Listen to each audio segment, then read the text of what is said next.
Dance for joy or lust or anger and every time. Welcome to Sensible Secondhand Classic, the series where we look at practical and nostalgic cars you can buy for a budget of between £1,000 and £5,000 that are over 15 years old. This is a 1977 Ford Cortina Mark IV 2-litre Ghia. But is it any good? Should you care? Let's find out, shall we?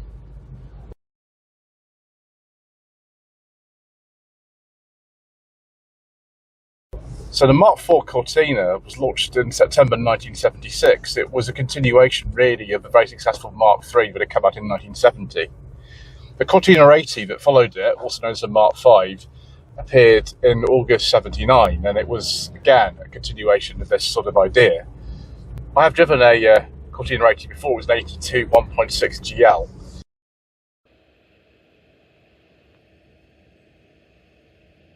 And straight away I can tell you this car, it feels familiar and yet different. There's a lot more power in this car. I think the one I drove, the 1.6, had around 71 horsepower. This has got 99 horsepower from its 2-litre Pinto engine. And it feels really quite sort of pokey. These aren't massively heavy cars. It's actually quite easy to drive. It's not got power steering, so manoeuvring is a little bit of an issue.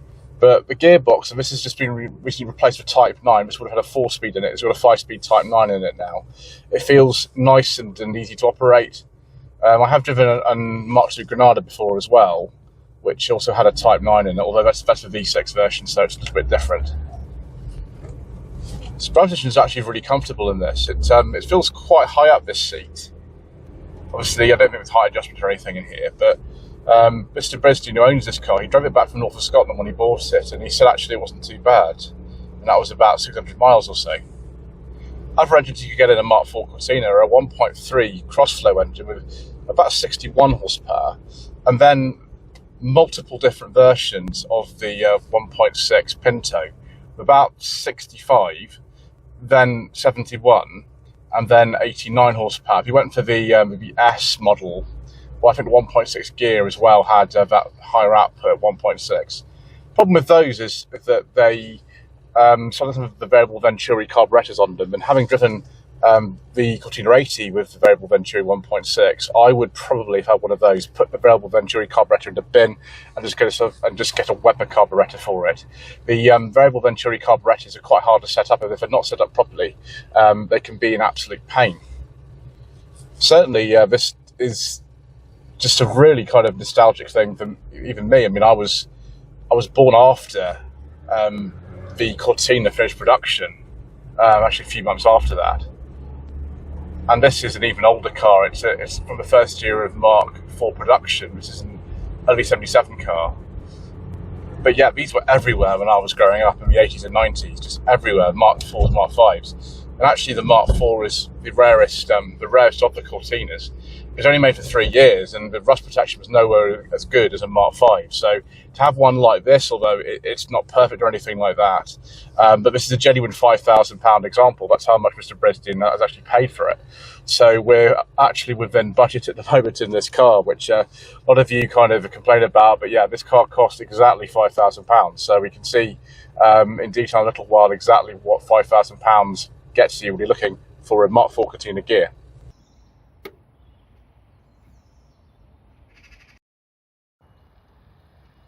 Well, here we are on this sort of wintry day, and we've got even reflections going on in the puddle there of this car. I feel like I'm sort of an extra on the Professionals or something in this, because it's just that era of car. Professionals made from 77 to 83, and this is the 77, so there are plenty of these in the background. Ford supplied quite a lot of Mark IVs for filming between 1977 and 1978. 2-litre Ghia, this was the most common type of gear you could get, and of course we've got a vinyl roof. I think that was standard on all the gears. They've actually got period correct number plates on this as well. They're raised, and they've got the original supplying dealer on Bristol Street Motors, that of course is very famous in the Midlands. Compared with the Mark III, the rear window is bigger. It's sort of more pushed out. The boot, I think, is maybe very slightly smaller. But we've got that sort of bigger glass area. In the Mark V, the glass area was bigger still. I just like the way this car looks. The colour scheme is quite common on these. A lot of Mark IV gears look like this. And yeah, very similar, of course, to the Taunus of the time when they unified the Cortina and Taunus lines in 1976. The Taunus TC2, I think it was called, came out before the Cortina by a few months because the Mark III was still selling very well. So let's actually retrieve the keys from Mr. Brisdian. Thank you, sir. And we'll have a look in the boot, because you need the key to do that. The fuel flap has a separate key as well. Why on these, even the Mark V is the same, but didn't just go for a lower boot, a lower sort of boot aperture design? I don't know. You look at this sill, which wasn't corrected with the Mark V at all, really. I don't know why it was like that, but there we go. It's actually pretty big. I'm not sure I agree with Tony Bastable, who sort of, in 1976, when he was reviewing the Mark IV as it came out, said the boot was sort of small. I don't think it is. If you really wanted more space, you could obviously go for the Estate or something like that, you know, not a problem. Do we have anything sort of interesting in there? I can get my fingers in there. Yes, we do. It's on this side. And there is the full-size spare with the same sort of wheel design. I think the wheel design was common for many models of these, although you could get alloy wheels as well. I don't think I've seen many Mark IV gears with them. One thing you've got to watch is the void bushes, and on this car they do actually need replacing. So if I just close the boot and don't lock the keys in the boot, because that would be stupid. So somebody actually sealed this when the car was new, as you can see there.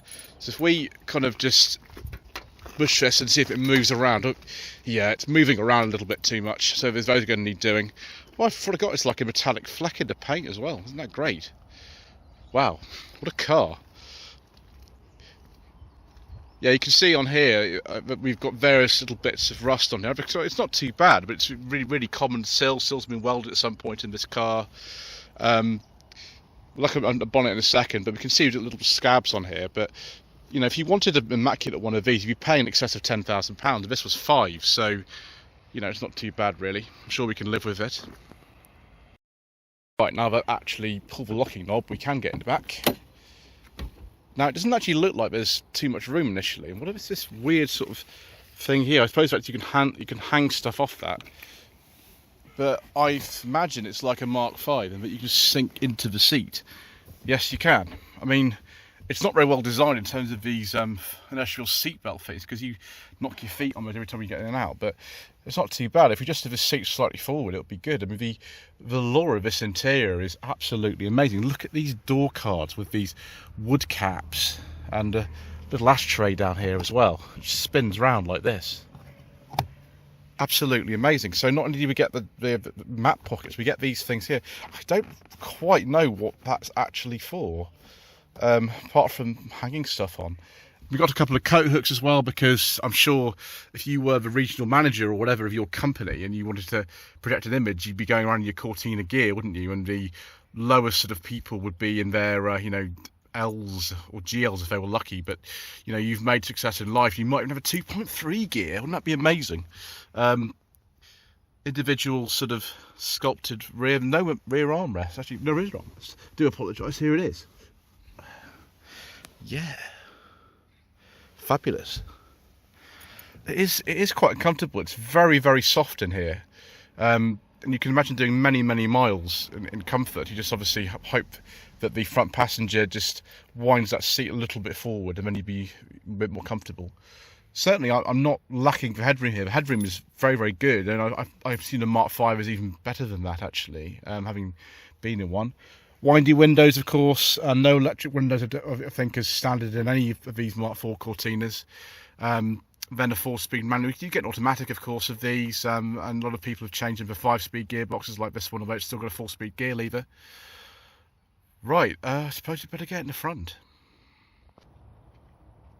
I mean, this interior is going to be familiar to many of you, isn't it? Actually, it's very similar to the facelifted Mark III that came out at the end of '73. Right, we'll just shut the door just 1 second. Right, there we go. We're posh today. We've got a rev counter in our Cortina gear. One thing we're not sure of, and the owner of Mr. Brisdian got this car wasn't sure at all, was what this thing here does. I don't actually know what that does, because it's got an auto choke. I don't know. I mean, the hazard light switch is here, so it's not that. Rear window is here. Got very, very simple heating and ventilation. Incredibly simple heating and ventilation. That is for the vent, that is for the temperature. That's actually the fan speed, that one. And then it's up and down, is like that. And that's all you get. This radio is not a standard one. It is a Pioneer unit it's from the 1980s, I think. It's a new old stock one. It looks really good. Obviously, you can put your Bluetooth adapter in here, so you can, you know, do your calls and whatever you need to do through the radio. Ooh, got a really interesting ash arrangement. Just look at this. Fabulous. I've only got this huge opening. I mean, I've got my sort of microphone bits in there for when I use the other phone. The clock is down there, so you've got to take your eyes quite a long way off the road to see whether you're late for your business appointment, which is a bit of a shame. Then we've got the standard sort of controls here that on lots of 70s Fords and 80s Fords. Indicator and horn here. There are the wipers, and then the lights are at the back. The only thing I would say about that is that if it's night time and you want to turn the wipers off and they're going, it'd be very, very easy to knock the lights out at the same time as turning the wipers off. That would be a little bit of a problem. Let's check the glove box. I'm not sure I can get my supervision documents in there, you know. That's a real shame, although we do have some Green Shield stamps. Bonus voucher. Excellent. I mean, Ford Cortina, Ghia and Green Shield stamps. I mean, we're really going after the nostalgia aspect, aren't we, this time? Then we've got these door pockets that are odd, aren't they, like this? Sort of a lot smaller than you'd imagine. And sort of these very, very deep pile carpet. Really deep pile. Look at this. Wow. We've also got a sunroof that I'm not going to touch because I don't want to break it. And you know what I'm like with sunroofs in old cars, viewers. I've got to be a bit careful about such things. But yeah, nice and comfortable. Very short travel handbrake. And then a little centre console bit here. Just like in a modern car. And actually, this has survived really well. You've got to remember this car is approaching 50 years old now. And a squeaky seat. Right, let's take a look under the bonnet. Now, one of the rust areas you're going to have to look for is these wings, and yeah, this car needs a new set of front wings. It's going to have it. Also here, this is a really common rust area just here as well. Just be aware of it when you're looking at one of these. But yeah, famous 2-litre Pinto engine. This is one of the easiest cam belts to change of all in this. It takes some people about 30 minutes to do a cam belt. It's right here. And on this particular engine, number 2-litre, if the cam belt breaks, it's a non-interference engine, so that doesn't necessarily mean the end of it. But look how much room there is. And obviously, if you had a 1.3 crossflow in here, you imagine what that would be like in terms of access. The access is really, really good in this. Really good. You can see why these were so popular with fleets and why people just kept these going for so long, if they could keep the rust at bay. Because just really to work on Ford dealerships everywhere, lots and lots of people who knew how to change things on them. In these days, it makes it actually quite practical as well, in terms of getting bits. Pinto engine was in service for many, many years after this car was discontinued in 1979. See, we've got a brake servo just there. Other than that, not really a lot in here, and so not a lot to go wrong. But yeah, this wing is going to need replacing. Probably just a bit tidying up apart from that, but there we go. And you've got an under bonnet lamp as well. It's a nice little.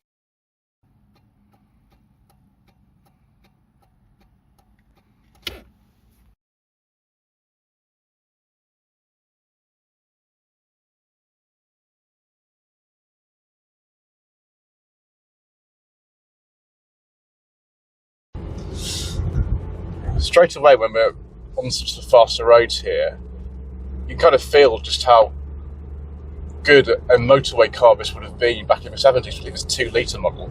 And obviously you could go for the 2.3, which had about 108 horsepower, I think. With Mark 5s it was about 114, so a bit more than this, although because the engine was heavier, it was not appreciably faster than a 2 litre, but would have been probably a bit smoother than this, although this engine's still perfectly fine. Particularly now we've got this 5-speed gearbox in here, and so motorway cruising would be a bit quieter. One thing I would say about these, and a lot of you will have already thought this, you need to check the void bushes in these. Yeah. Sometimes people actually kind of just leave them as they are with original type, but some people polybush these cars, which means you don't have to replace them so often. But it does mean the ride is a little bit on the firmer side if you do that. Yeah, it's really comfortable in these lovely velour seats. The interior is actually in really nice condition in this car. It was in a garage for many years, and considering how bad the rust-proof thing sort of was on these, it's obviously not perfect or anything like that, but it's actually quite quiet. I'm surprised how quiet this car is idle. With this replacement gearbox in it, it's easy to find the gears. Handbrake's very short travel in this, which can be slightly alarming, but there we go. So we just drive very sort of calmly in this. I mean, I'd like to go sort of faster, but I don't mind too much. Mr. Brisbane said he doesn't mind sort of too much. As long as you don't break the speed limit. No, we don't break the speed limit. Yeah. We don't speed it on these road tests. So. It is just a really nice kind of thing to drive. I've heard how good these 3s are. The 1.6 was good, but it had that problem with the car. It just wasn't running very well. This is really a bit of a different league in terms of sort of refinement and also in terms of power. In the mid-70s, these appeared in a lot of television series. You can see this being used in a car chase, an episode of Return of the Saint from 77 called Debt Collectors. And also in professional episodes like Fall Girl and Everest was also Conquered. They were often Ford press cars, and a lot of them around. The styling is very distinctive, actually, of the front and the rear. It's funny to think this is just a Mark III underneath, albeit with some changes. Glass area, it feels, actually not quite as big as I imagined. I'm just used to a Mark V, which has even a much bigger glass house than this, but at the time it would have been actually relatively big. Certainly, once you're up to speed, lack of power steering is not a problem. On a 2.3, you could get power steering as standard, so that would have helped a lot. Overall, it's just really pleasant, and you can see why these are so popular, both with fleet and private buyers, and all sorts of different variants. The base model of MVL, which were also the ones you get the 2-door versions in. Then there was the GL, which would be very popular, and then this the Ghia. The S as well, which I think with the 1.6 would have had a more powerful engine. Let's go for our 5th gear and see how we get on. There we go. Into 5th, yeah. Cruising nicely, actually, at about 45 miles an hour. I don't know what the fuel economy is. It won't be as good as a more modern car. It's 25 or so. 25. If you go obviously for the V6, it's even worse than that. But I don't think really your kind of priority when you're driving one of these is going to be the fuel economy. It's going to be actually, nostalgia, and also kind of the sort of look when people see you driving something like this, and they sort of gog at the fact that it's still on the road, and also, so-and-so, my uncle, my grandfather, or whatever had one of those. Certainly at, the car shows, this is going to get a lot more looks, and even like a supercar in some ways.